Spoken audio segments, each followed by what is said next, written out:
Hey guys, welcome back to Seller Sessions live Chatbot Tuesday. In the room with me today, Paul Barron and Paul Harvey. We're waiting on Michelle Barnum-Smith and, of course, Brandon Young. Guys, how you doing? Yeah, Excellent. all good. How are you doing, man?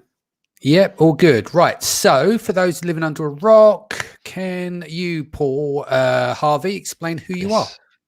Pretty much, yeah. I'm one of the co-founders of Select Chatbots, and we've been using chatbots in our Amazon business now for years. And yeah, we have a platform, and pretty much that's about it. Cool. And Mr. Barron? Yeah. So I started. It was Messenger Bot University in 2018. Back then, we were the first course on chat marketing. Yeah. Since we rebranded to Chat Marketing University in September last year, because kind of the way that everything is headed with every major platform kind of retooling itself to be more user friendly for businesses to communicate with customers. Yeah, that's what I do. Well, one of many things. I sell on Amazon. That's my primary thing, but the course is how I guess I'm known, if you will.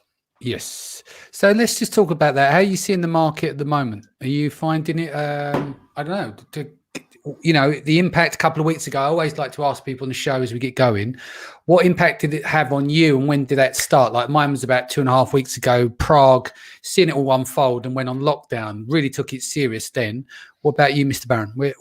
What happened with you? When did you see it coming up? You know, it's interesting. We've been seeing a slow decline since about the middle of February. Our sales have actually started picking up a little bit, that's good. We were projecting a 60% year-over-year growth. If I look at the last 7-day history, we're down about 50% year over year.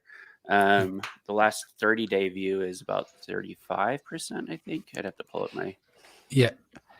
Hello, Michelle. Just joined us live. We'll come back to you in a moment. I know that you probably had to do the beautifying thing. Didn't realize it was an hour difference and had to scramble to get ready. So I appreciate your time on that. Paul, sorry. Barron or Harvey? No, as you were, Paul Barron. Finish off what you were saying. Sorry. No, that's fine. Yeah, no. So I mean, obviously, like our sales are impacted. We're in baby outdoor, like swimwear stuff. Yeah. So a lot of people buy our stuff when they go vacationing and on holidays and that sort of thing. So it's been a bit interesting. We still maintain the bestseller badges that we have, like our Amazon's Choice and all that stuff. So I can tell that it's a category wide. So that's re-encouraging. It's just I'm interested to see what's going to happen like 2 to 3 months down the road. Yes, that makes sense. Okay, now Michelle's joined us. Michelle, do you want to give a little bit of background on yourself, please? Yeah, I've been doing marketing for 20 years, and I've been doing chatbots since 2017 and helping Amazon sellers launch, rank, and increase reviews with chatbots. It wasn't the beautifying, it was the children. It was the children and the child. I'm more worried about the cough. That's not a dry cough, is it? We're good, are we? I'm fine. We are super isolated. There's nothing going on anyway. But yeah, all is well. I can't remember what the question was. Bear with me, guys. It's starting off a great day. What time is it over there? Is it 8 a.m. for you? No, it's 9. It's 9 a.m. It's 9 a.m. You and I were in the same boat, Michelle. I literally was like scrambling down, like, eat your food, and then ran downstairs. Disney Plus is currently babysitting my children. All is well. Excellent. All right. So quick hellos to people. Stephen Smith. Good afternoon, guys. Good to see you, Danny. Paul 1, Paul 2, Michelle. Brandon hasn't arrived yet. He's probably still in bed. We'll go and wake him up in a minute. Alan says hello as well. Where else are we? We've got join us. Michelle's joined. Torsten, Barbara, Stephen, Shane, Stephanie back. Hey, Stephanie, Bill, Jag, welcome back. Alan Gordon, how you doing, mate? Long time no see. Last time we were together was over in Hong Kong, I do believe. I think I owe you a beer. So Herb's in the house as well. I hope he doesn't smoke too much of it in this current climate. So who have I missed in terms of a little bit of background? We've covered Paul, we've covered Michelle, and we've now covered Paul as well. Stephanie says, hey, babe, to Michelle. Hello. So let's actually do some content now, because I sound like I'm waffling and just going on about nothing, trying to fill time, waiting for everyone to scramble to get on. So let's get down to the brass UK tacks. hadn't changed their time zones on us last second, we would all be exactly. on time. All would be well.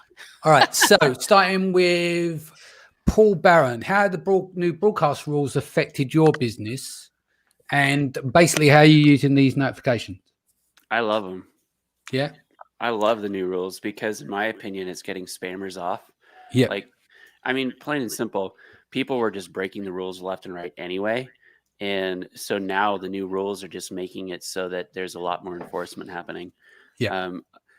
I've always been like a preacher of that you need to get explicit permission. Like you need that consent for people whenever you send them anything. It doesn't matter if it's email, SMS, or messenger.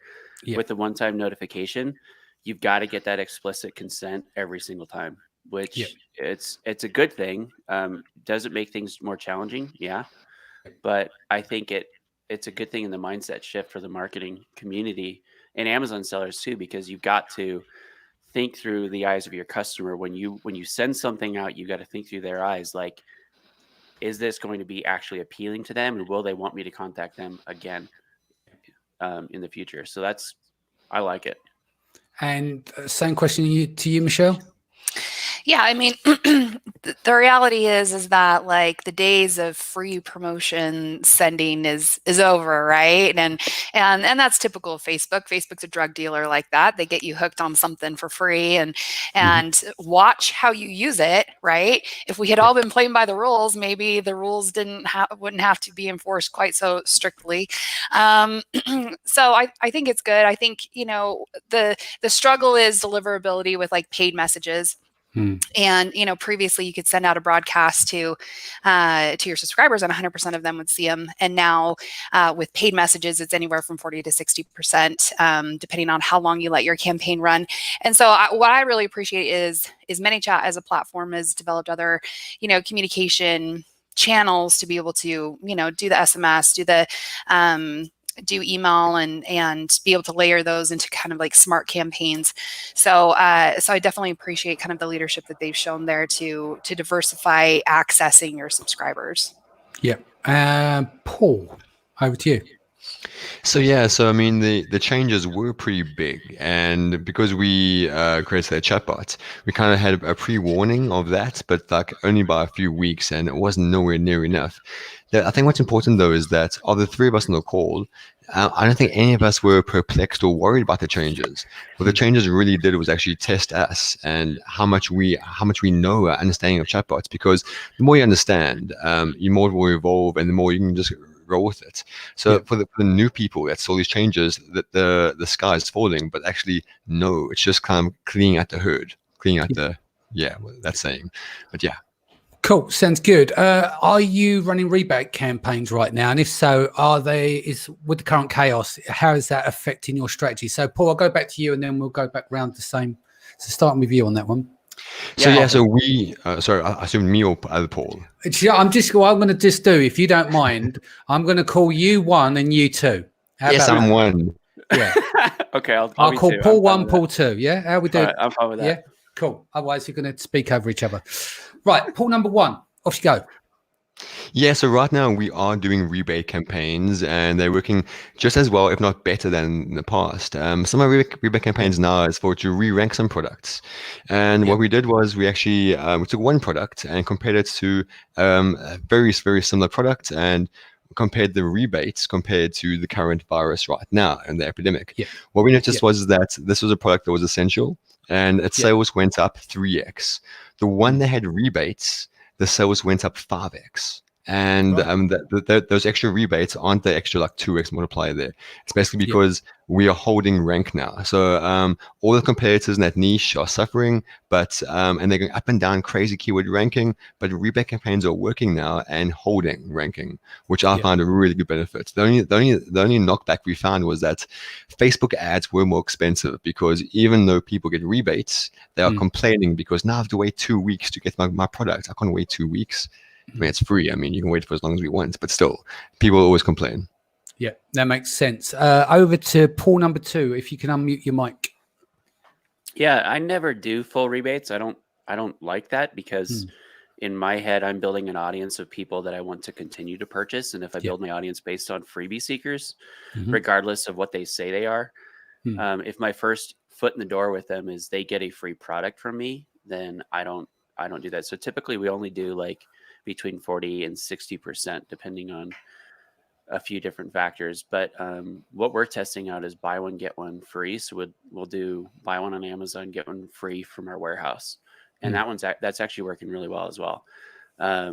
So when it comes to rebates, like we do them, but we don't do the full price rebate. We do every now and so let me scale this back. We have a really robust brand representative or brand ambassador family is what we call them. And we have multiple tiers in that system. And when you're in the second tier, you get stuff for free because you've proven that you want to work with us, that you, and these are women that they take pictures of us, of like their kids in our products all the time. Right. And so they've proven that they take good quality photos, that they like to work within the team in that environment. Then we give them stuff for free all the time because they're ambassadors for us. So in that regard, we do. But when it comes to actual like launching and ranking, like the freebie rebates, I don't like doing that. But when it comes to ranking and all that stuff, yeah, it still works just fine. I just like to test different things. So what we're testing now is the buy one on Amazon, get one free on our website. Variations of this that we're seeing would be buy one on Amazon, get two from our warehouse, three depending on the niche and your profitability. I'm working with somebody who does like sporting goods for kids, and they're doing buy one on Amazon, get two or three from their warehouse. So I really think that like you should be able to launch and rank products at least at a break even, if not profitably. And so that's where like I constrain myself mentally, that if I can do it like at least break even or profitably, then I'm winning. Cool. Sounds good. Before we get to you, Michelle, just want to quickly say hello. Hello, Luke Knight. Oxy is in the room. Rich Goldstein. How you doing, fella? Monica's here. Angelo, Yulia, Marcel, Ramos, Jody's in the house. Tom Bott, I haven't seen you in 10 years, mate. Hope you're well. Loretta, how you doing? Stephanie. Okay, so going back to Michelle, same question to you in and around rebates. Let's make sure your mic's unmuted and give me your thoughts. Yep. So, I mean, we're definitely running rebates. We're also testing BOGOs. Paul will have to Paul Barron will have to, Paul number 2. Paul. Which Paul am I talking to? Like, I'd love to sidebar with you and pick your brain on BOGOs because some of my sellers are like, it's not profitable enough. How can we make this more profitable? But yeah, rebates are still working. And I would say to Paul Harvey's point, working even better right now. I've been pulling data from campaigns that we've been, when we did our keyword research in February compared to the search volume. Even just last night, some of the search volume is down 42%, 27%. So keywords are on sale right now, guys. Go and do your keyword research again, even in a week from now, because the crazy diversion to toilet paper as the main keyword didn't really start until the week of March 6th, 7th kind of time frame.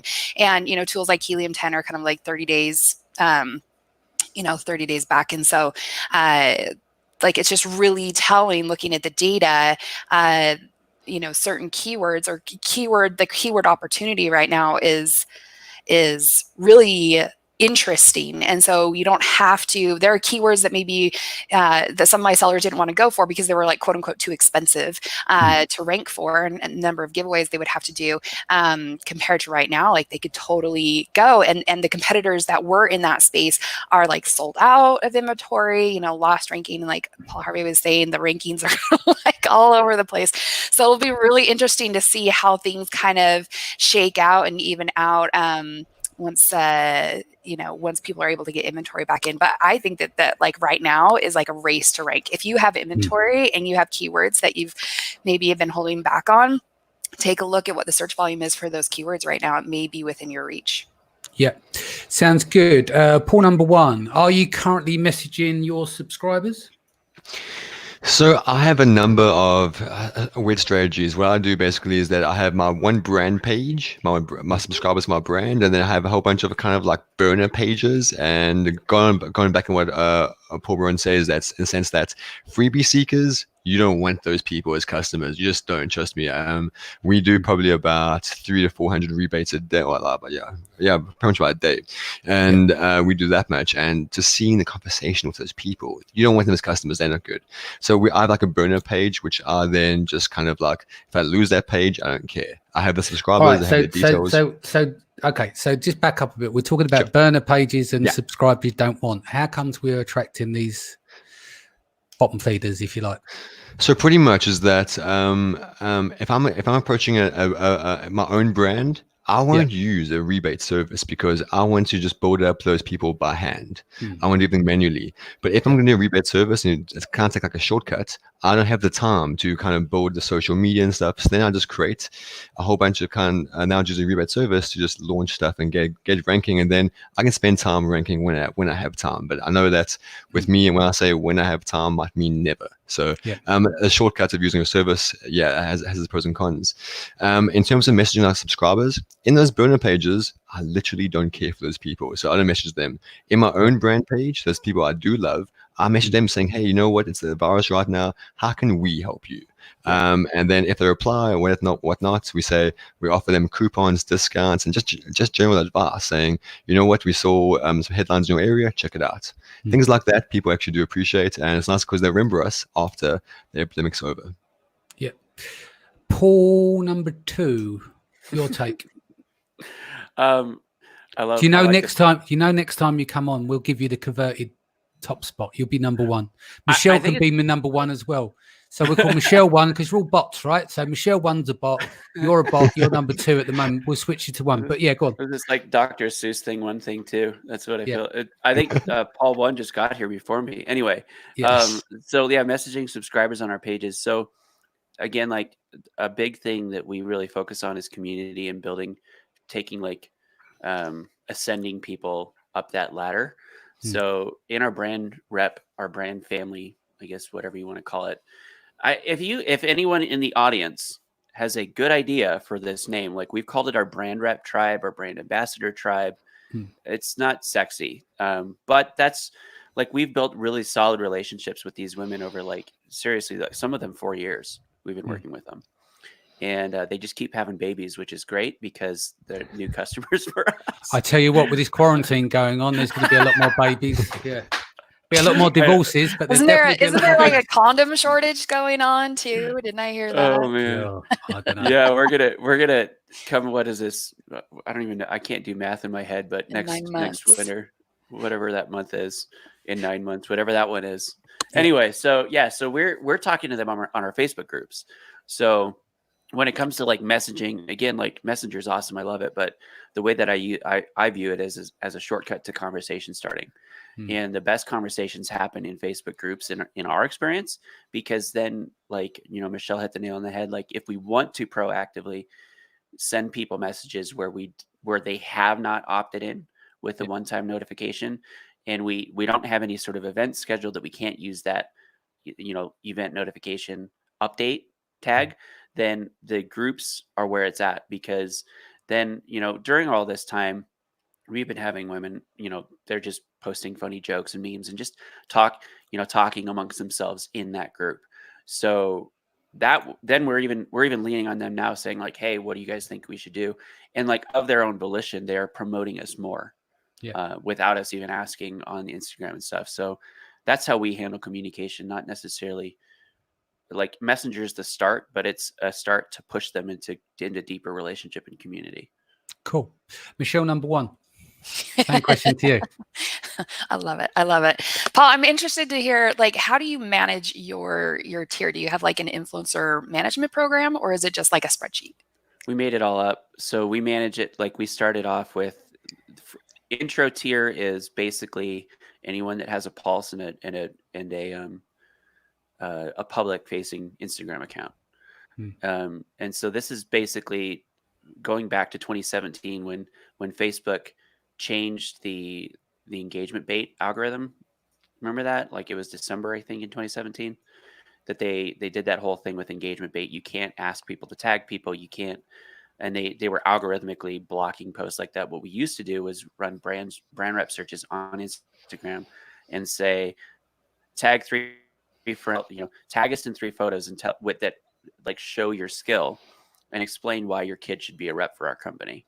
You can't do that anymore because algorithmically Facebook sees that you're saying tag us in 3 photos. They're going to decrease your reach down to nothing. So our intro tier is basically our testing them to see, can you follow directions? Can you post 4 or 5 pictures in a month? If they can, and their photo quality is good, and they have, really that's all it comes down to, is photo quality good. Like, I don't necessarily care about follower count, because if you have 1,000 women with 100 followers, that reach is better than 10,000 organically by itself. Yeah, that's interesting. Anyway, so we ascend them from that. So they get a discount on tier 1. They get stuff for free on tier 2, and then we manage it all just internally. We have just a social media manager that keeps stuff engaged, and then us personally as individuals, owners of the company, we're in there too.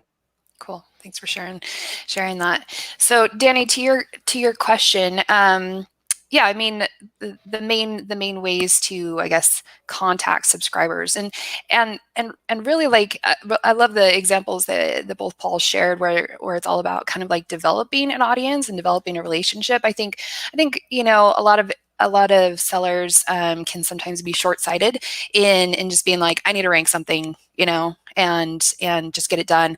And most of the time when a seller has that attitude, I tell them, I'm like, go use Rebate Key, go use somebody who has developed an audience, because it's not going to be worth the time and effort for you to develop an audience just to use it once, burn it, burn through it, and then either not have something valuable that you're curating on their behalf. You're not looking at developing a relationship. I don't know if you guys know this about me, but I used to be a dating coach, and I taught people how to use, like, marketing skills to get married. And so I would kind of share these examples of, like, in business, it's all Michelle, about where did it all go wrong? So you went from a relationship coach to doing chatbots. I know, isn't it crazy? The geekiest thing on the planet. Yeah. Well, what I found is people didn't want to pay for something they thought they could pray for. Ah, gotcha. So, let that be a lesson in business. If you aren't making money, if it's like your passion and your purpose, and yet you still aren't making money doing it, like, you got to pay the bills, guys. You got to pay. But I am truly passionate about chatbots and all of that. But that doesn't stop me from occasionally getting somebody married with a little marketing advice. Michelle, how many marriages did you influence? Of the people that I personally coached, I had about 5 marriages. No babies named after me yet, though. I think Michelle makes, like, a really great middle name. I'm surprised that hasn't happened. But someone done it to you, didn't you? Because you got Barnum Smith. Anyway, right, there's another Smith on the line here, Stephen Smith. One question for Paul, number 1. He's getting this. Are you targeting your sponsored ads with Rebate, search find buyers, which has proven very effective for you? Do you also use add to carts? And if so, are you targeting your sponsored ads with add to carts? So actually, Stephen, I owe you a reply on your post the other day, so I'll jump on that. But to answer your question, yes. So basically, I'm always doing search find buy absolutely all the time, because after our subscribers, after they do the rebate, everything, we actually say to them, listen, how did you find our product? And the crazy thing is that they'll most of them, when they reply, they say about 70% actually do it through search find buy, and which is fine. But there's a small percentage actually couldn't find it through search find buy because keyword ranking is always unstable no matter what. They could be in a different state, so the keyword rank is unstable. So then what they did is they actually, from the screenshot in the bot flow, they just actually look at the title in the bot flow and then just kind of figure out from there. And that's how they find it. So what we are finding is that we always target the sponsored ad, because a search find buy and a purchase through the sponsored ad just makes your relevancy go through the roof. However, only maybe about 50% of the people you ask actually do that. So the other 50% will be coming through their own channels, which so on and so forth. So you can't really have one metric and scale it. So what I do is that I just pour as much traffic as possible. I will portion it to us. So about 80% of the ads I'm doing are rebate. 20%, or so 10% could be direct to listing, and an additional 10% could be add to cart. So I really try and mix it up. It's not really a metric of how many exact add to carts. It's more of just pouring traffic into the listing as fast as possible, and good quality traffic from good buyers. Yeah, makes sense. Anyone want to elaborate on that question and answer there from Paul number one? Yeah, the things that we do is we have a fallback. So we do the search, find, buy, and then we do a 5-minute. I have to look at it. We've played around between 5 and 10 minutes. I can't remember which one works better. But we'll throw in a 2-step URL, and we do a rotator, and then in the rotator we have multiple links. It'll be like the add to cart link. It'll be just canonical URL. Some of the times it'll be like an ASIN base, like an ASIN Enfield ASIN equals that one. So that's for the people that say, we'll go back and we'll say, hey, were you able to find it? They say no. We say, okay, we'll try this link. So that's basically the fallback. We have a 5-minute delay. Were you able to find it? Yes, no. They say no, then it goes to the link. If they keep saying, I have to look at the flow again, because there's a couple different fallbacks that we built in, but that's kind of our answer to that. Cool. Another question here. Are you pushing your subscribers to purchase through your website, or are you running FBM? Going Paul number one. So I guess first of all, best there is that if you're doing FBM, please make sure you double check your keyword ranking. If you switch from FBA to FBM, your keyword ranking may suffer. So check that first of all, because then if you're doing search fund bar, and don't create a new ASIN either. Make sure you create a new condition, a new SKU, and do it that way. Yeah. Exactly that, yeah. And I had to actually refresh myself on that because I actually forgot that. I had to look into it. So yeah, pretty much check your keyword ranking if you're doing any rebates. However, is that right now everyone's online. Well, they should be, because they should be on lockdown. So they're online. Now's the best time to try up and send them straight to your listings.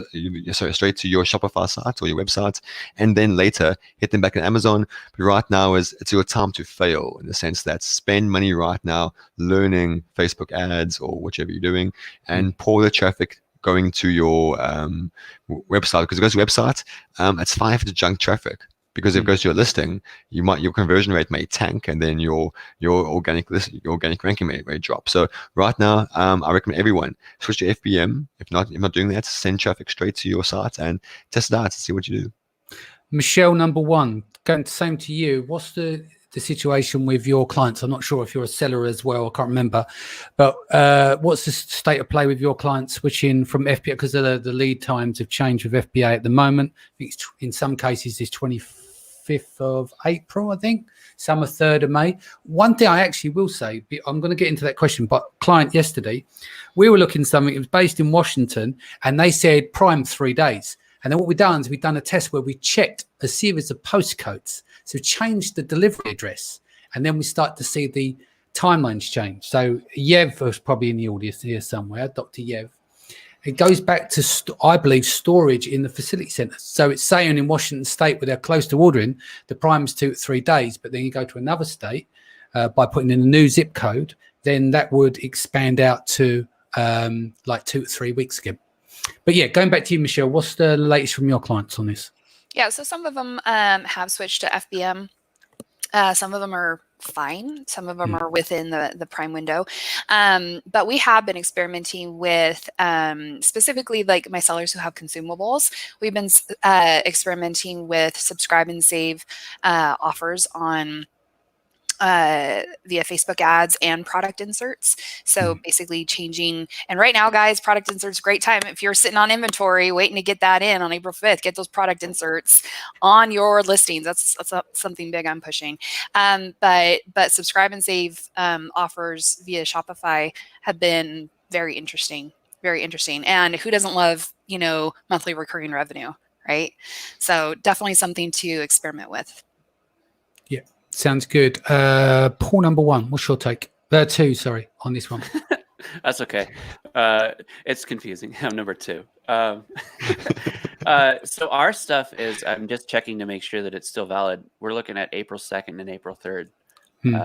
So we haven't had to do any FBM. We, though, consistently test. We've always, it doesn't matter the time of the year. And I think this is just good advice for sellers in general. If you're freaking out now about standing on a one-legged stool and Amazon is removing that, like, why?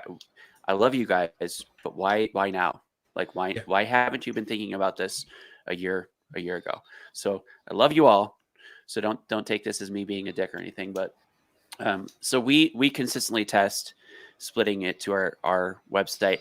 In plain and simple, like recognition, people go to our website, and the way that we have our pricing strategy is our pricing is retail on our website and a little bit lower than retail on Amazon. And that helps us maintain bestseller status because of the press, like the publicity stuff that we've built for our brand.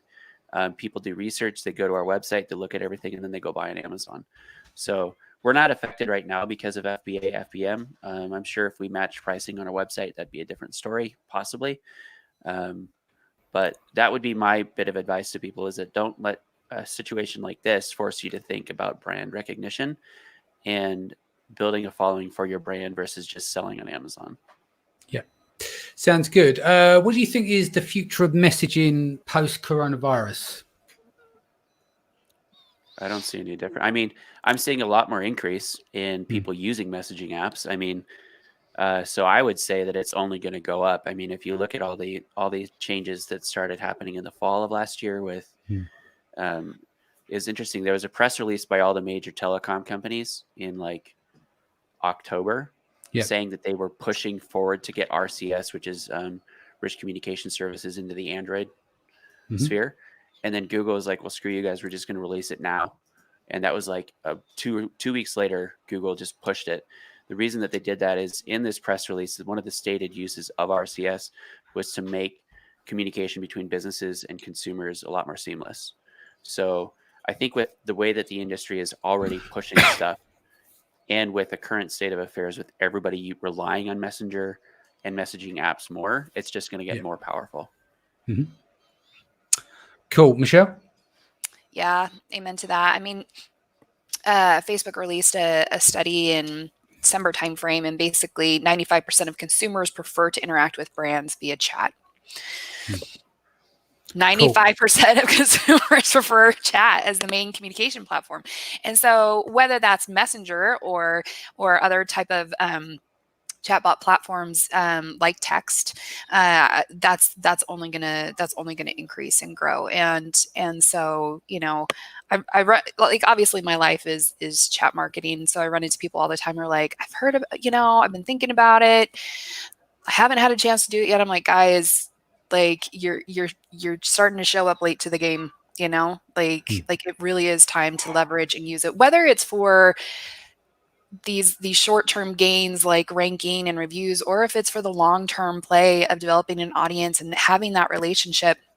I'm working with a lovely brand right now who is migrating Facebook pages, and her audience is just so in love with her brand and just so responsive and warm, and I just love them. Like, this is a great audience.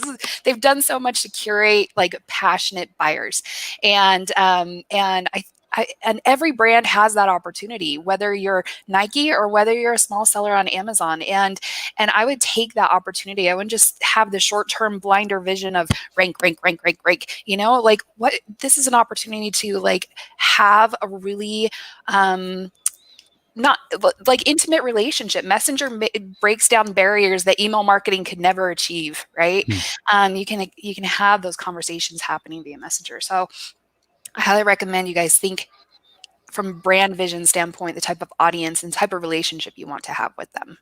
Cool. I agree.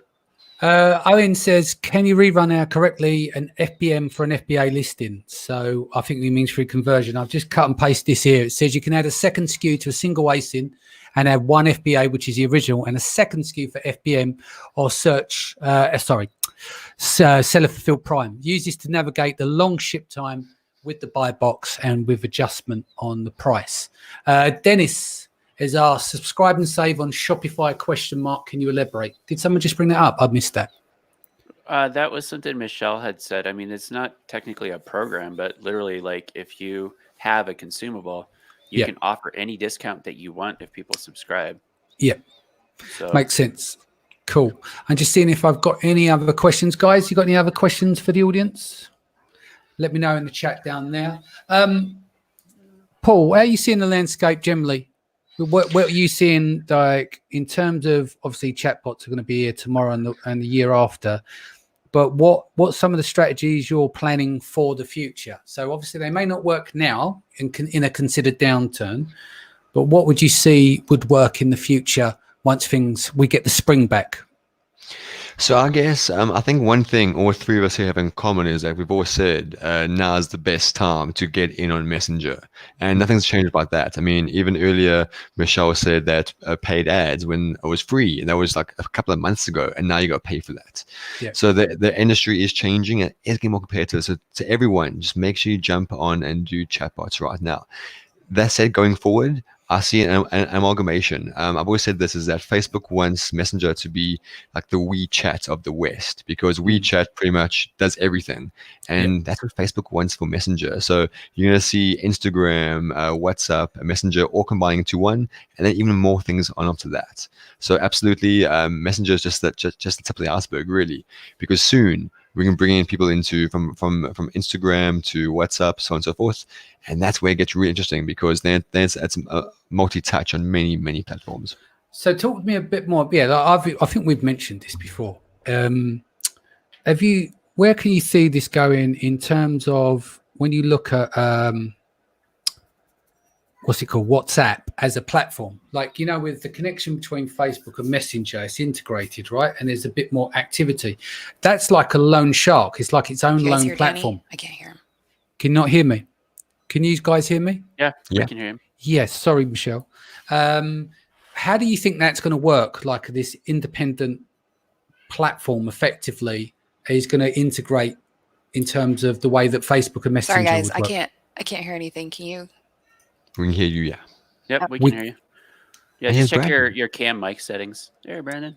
Hey, good morning. Check your Michelle. Check your settings if you can hear me. I can hear you. It just, like, you were in the middle of a question and oh, it dropped out. Maybe it's the internet connection. Yeah. Was that question Oh, sorry, no. I was speaking to Paul number one about the isolation of WhatsApp and how that would work in terms of the integration with chat when you compare that to Facebook and Messenger. So I think there are two things to bear in mind. First of all, Facebook said they are not going to run ads on WhatsApp, but we know that's where the money is. So we know Facebook will fall back on that and change their perspective. Yeah. The second thing is that Facebook will kind of like prey on everyone's laziness. And people want convenience. And if I know a lot of people younger than me, like I mean, my staff, they use Instagram all the time. They never use Facebook. So for them, they message everyone, send their DMs through Instagram. Now that they on Facebook as well, to be able to open up those channels into one platform, people will sign up in a heartbeat because it's convenience. So I mean, it's just a matter of time. Is that Facebook will find a way to suck it up and make people see the value of this, because they'll prey on people being lazy. People don't want to log into Instagram back and forth. They want one channel for everything. Cool. Yeah. Do you mind if I pop in? Yeah, and then I'll introduce Brandon because he's joined us as well. So, Danny, I have an infographic on this I can just share with you if you want. But it talks about like the future of chat marketing and where it's going. And if you look at last year, F8, Zuckerberg announced that his stated purpose was to make the platforms interoperable. Yeah. So what they're starting with right now is if you go to your advertising settings inside Business Manager on Facebook, you can choose different destinations. They had WhatsApp for a while, but they just added Instagram, I want to say about a month and a half. So from that angle, that's how we can see on the business side the interoperability.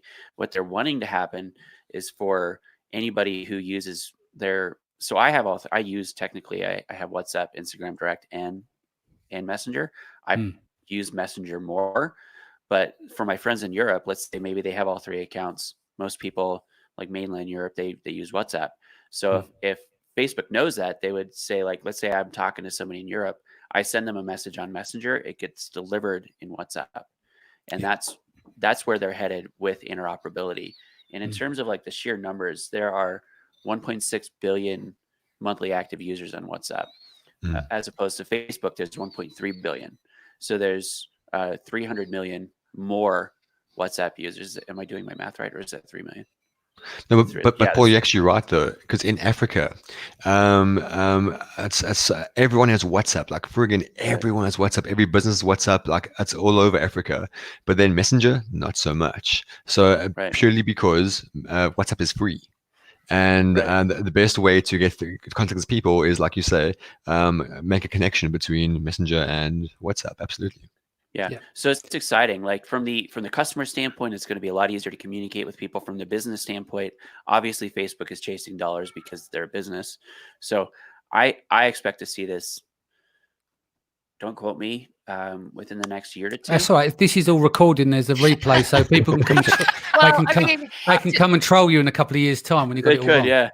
I mean, when Messenger's product manager was at the ManyChat conference in September, and Mikhail Young was, trying to eke out, like, when is this integration between Instagram and WhatsApp and Messenger all going to be, completed? Like, he was very non-responsive. He was playing the political game quite heavily. But it's kind of funny though. I have a seller that I'm working with, and he was like, "Oh, I don't ever use Messenger. I only use WhatsApp." And I'm like, "It's coming for you, buddy. It is coming for you." So, and really what it comes down to is geographic reach and of the platforms themselves. Obviously, Messenger has the biggest footprint in the United States, and as well as Instagram, and then WhatsApp is a little bit more international, eking into the United States market as well. So I mean, it's just a good opportunity in general to think long term about how we're paying attention for it, for you guys, for Amazon sellers. We'll let you know when you need to take action, but we're watching things very closely for how this is going to expand and how to take advantage of it. Cool. Right. Let me bring Brandon 1 in at the moment. Brandon, everyone gets numbers because there's Paul 1, Paul 2, Michelle 1, Brandon 1. This is Chatbot, so it's geeky. You're an investor in Rebate Key, right? So you're bullish on rebates. Paul number 2 is not a massive fan. What kind of effects have you seen with the coronavirus at the moment? What kind of data are you seeing and trends? Has anything changed in terms of people doing rebates? Has people pulled back or what? Oh, that's really interesting. I actually don't have the internal data on that. Yeah. I was having this conversation with my students yesterday where we were discussing the likelihood that people are going to be responsive to advertising. We know that advertising costs have gone down, but I think that the audience has expanded because you have people in front of computers and on Facebook a lot more right now. Yeah. And so people are home, they have to be home, and you have this quote unquote captive audience, like bad pun. And then so you can target them for less money, and you can advertise to them. So I think that right now is a great time to be running ads and targeting people who have nothing better to do than to be home and online and shopping. Whether they have the funds is another question because of the economy and the other issues that are happening. A lot of people have lost their jobs, unfortunately. So there's that side of it too. Yeah, that makes sense. People like to comfort shop though, guys. Let there be no mistake. Comfort shopping is like a real thing, And as far as the Facebook ad campaigns I'm running right now, they are cheap. So take advantage of that as well. Okay, this just as a side note, it's not to do with Chatbot. Someone's just sent me this in Messenger. This has been for a year. I don't know why it's amazing news. It's saying Amazon.com no longer requires sellers to obtain approval for multiple selling accounts. That's been like that since summer last year. So it says, hello from Amazon Seller Partner Support. I understand you'd like more information about registering a second seller account. Amazon no longer requires sellers to obtain approval for multiple seller accounts. However, Amazon recommends that you open a second seller account if you have a legitimate business need and all your current accounts are in good standing. Brandon, this has been around for a long time, isn't it? But it's been pitched around the internet as the new thing. Yeah, I mean, I've always told my students to just, as long as you follow the rules, Amazon's not going to give you a problem. And So I've even had a couple students who have applied and not gotten responses. And I'm like, look, if you're not getting a response and you just follow the rules and you have separate entities, you're going to be okay. Because Amazon doesn't want the liability of giving one, like, let's say one entity has an issue. They can't by law blame another entity for that issue. So as long as you have everything broken down into entities and you have a solid veil for protection, then you're going to be okay. Again, don't violate TOS. If something happens to happen with one account, your other account should be okay. As long as you do have that veil and you do have that protection, you've never broken any of those laws. New entity, new bank account. You promise never to sell any of the same items, and new address. Now, that's even with mixing IPs, because I know a lot of people go to great lengths to try to hide a lot of things from Amazon. That's bullshit. I've spoken to the engineering team and they laugh. They think it's hideous. He said, well, how can you go to FBA Boost with thousands of people all on their seller apps? It would collapse, wouldn't it? Yeah, of course, you're mixing IPs completely, but a lot of people will even do like remote access servers, right? Like, so they'll log into computers that are in a server farm somewhere, and then that's a dedicated server just for each account, and then they'll have a master computer that can possibly log into multiple of those, and they go through all these great lengths. You don't need to, like, just the way that we do it, because we have four, is that we have our main accounts. We do have multiple IPs, but we have a main device and a main IP for pretty much every single account. But then we have secondary users. My wife and I each have secondary users with complete access to the accounts, and we switch in between them to manage them. We have employees that have access to all the accounts. So, I mean, at a certain level, Amazon understands that you're going to have service providers and employees and VAs that have access to multiple accounts. So it's just going to be a common thing anyway. Yeah, because the engineer I spoke to, they come to London, mobile team come to London last year, and we were talking about it. The head of mobile there used to work at eBay as well. And I tried to address it with him. He's basically laughing. He said, we're much more sophisticated than that. He said, the thing is, if you're going around hiding under these different IPs and setups like that, you're more likely to get flagged that way if you make a mistake when you log in, right? So he said, look, people just need to, don't treat them like burner accounts. Use them for real things, like you're separating brands because you may want to sell the business, or just for accounting purposes, or you might have different partnerships. But like you said, you used to go through, the seller performance team, and then request and tell them the reasons why you would want to do that and whether you got rejected or not. And the people that did get rejected, obviously they'll go on to one of these IP farms and set it up like that way if they want to go forward. But there is absolutely no need to do that now. You just need to keep your nose clean, basically. Go on, sorry. Well, I'm gonna throw my hat in the ring and say, like, I completely agree with you, Brandon, in this, that, like, I had heard, I'm gonna leave names out of this, but there is a group that I'm a part of. There is a guy who had lost his accounts, and then instead of going about like trying to get them back, he just went and bought seasoned accounts, and then he got those. A couple of those got in trouble because he used a Black Hat ranking service that Amazon knows everything about this particular service. They know who the person is that runs this service. They have a dossier on this person, and they contacted this guy who bought these other seasoned accounts and said, it's just amazing to me that, I guess, the ballsiness that people think that they're just going to like hide stuff and Amazon's not going to know. Like, if you just do stuff on the up and up, and if you're not breaking the rules, you really shouldn't get in trouble. And if and when you do get in trouble, you're going to have a leg to stand on. Whereas if you're blatantly violating the rules, come on, guys, like, you're just digging yourself into a hole there. Plus, what buyer, if you're looking for an exit, what buyer is going to want to buy a business that's built their business on Black Hat shady stuff like that? None. Like, you're painting yourself into a corner. Sorry, Danny, I just want to add in there. I've had multiple Amazon accounts at any time, and every single time, I never asked permission, but every single time it was a new business entity. It's never any issues. The only time Amazon flagged me was when I was logged into the wrong one account, and I tried to add a new product, and I used the ASIN from my old account. That's the only time Amazon flagged me, because I added it. So I was like, didn't think anything of it because I thought it was wrong. It was the wrong account. I didn't know that. A few hours later, I got a policy violation from Amazon saying, wait a minute, we're seeing one RP having both ASINs. What's happening there? I was like, oh, wow. That's my bad. So I mean, like, things like that. So like, I mean, if I could do that, then absolutely you could do black hat stuff. Yeah, Amazon's aware of 100%. that. Amazon's aware of everything. Like trying to hide it from them is, you have to be so careful and so stealthy. And it's like, why put yourself through that? Just following the rules is usually good enough. I mean, unless you are out there and you're attacking competitors, you're being a dirty player, which I don't really give a shit if like those people can jump off a bridge for all I care. So like, if you're going to do the right thing, just go ahead and just follow the rules. I think it's great that they put this policy out, because it says be a decent human and do what you have to do for businesses, because people own multiple businesses, accounts, brands, things like that. Yeah.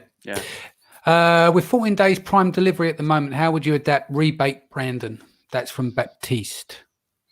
Yeah, that's a big issue. We were just discussing that in a private chat with in Rebate Key.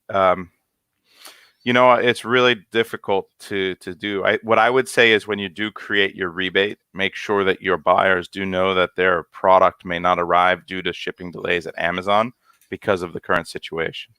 And then that way they probably are at least primed to know that what's going to happen before they go through the trouble of buying your product and also waiting for your rebate. With Rebate Key, we make them wait 35 days for their payment. So that's a double whammy, because they'll buy something, put out the money up front, and then not get paid back for 35 days, and not have the product for 2 weeks or 3 weeks. And so they're going to be a little bit more hesitant. Now, if you're running a ManyChat flow and you're giving them their money back almost right away after they confirm at least the order ID, then at least they get their money back, and then they can wait for the product, and they're going to be a little less antsy, I think. So definitely try to communicate with the buyers. Cool. That makes me cringe with the auto money back. That just is so cringy to me. Like, I can't do auto money back. Well, there is the integration with Seller Tools that it does verify. Like, it has an API that actually checks your order IDs to make sure. Well, even with that, like, I love Seller Tools. I use it, and it's just, even then, I'm just like, just so cringy. I think the big thing to this question is in the sell, right? Like, it's in the educating of the customer on the opportunity and what is involved in that, including the potential for delays in receiving the product. So it's all about putting your consumer hat on and talking to them how you would want to be talked to, and really help them to understand, like, it's not us. We're trying to get this to you as quickly as possible, but just so you know. Adding that step is good and easy too. You could just, if you build your flows modularly, you can just add in another flow that says there's going to be delays, and then skip that flow when things change. That's a good idea. Inside ManyChat. So we're coming up to the top of the hour now. I want to go around the room, starting with Paul, number one. What should people take away from today and implement with their chatbots tomorrow? Pretty much, I said to everyone, I know money is tough right now, but take $50, £50, whichever, and just take that money and aim to just blow it on Facebook ads. The fastest way to learn is to throw money in there with the intention to just blow it, because you can blow it and it's going to suck, but like, you will learn a lot more from that than doing anything else. So I said to everyone, I know all of us have said this before many times, but chatbots are now. Don't wait. I mean, a year ago, we were all saying chatbots back then. And a year ago, stuff was much freer and cheaper, and now it's not. So please start right now. And blowing and sucking is only Paul's opinion, and I don't share that opinion. And please, that's a disclaimer not to sue me. So, Paul, number two. You're going to have to give me time to recover from that joke. Right now I'm just going to say the exact same thing. Right now is the time to do it. If you have been waiting to build an audience, I don't know why you're waiting, but we've all said this on this call, ads are cheap right now. Mm-hmm. And Messenger is a great way to build an audience. Inside Messenger, you can gather subscriptions to SMS services, email services, and then push them into groups. So you're getting 3 extra channels in that one channel, and the ads are super cheap. If you have been waiting to build an audience, stop waiting and do it now. Michelle? Yeah, amen to that. I mean, the migration campaign we're running, we're doing this like bingo activity where we're having them like a new Facebook page, join a Facebook group, download an app. They have like a buying app, and then also, email, SMS, one-time notification requests, like all of it, right? And we're getting subscribers for like 5 cents. That's great. Yeah, it's just killing it. I mean, the prize is pretty attractive, but the reality is it's low hanging fruit. As far as what you need to do today to implement tomorrow, product inserts.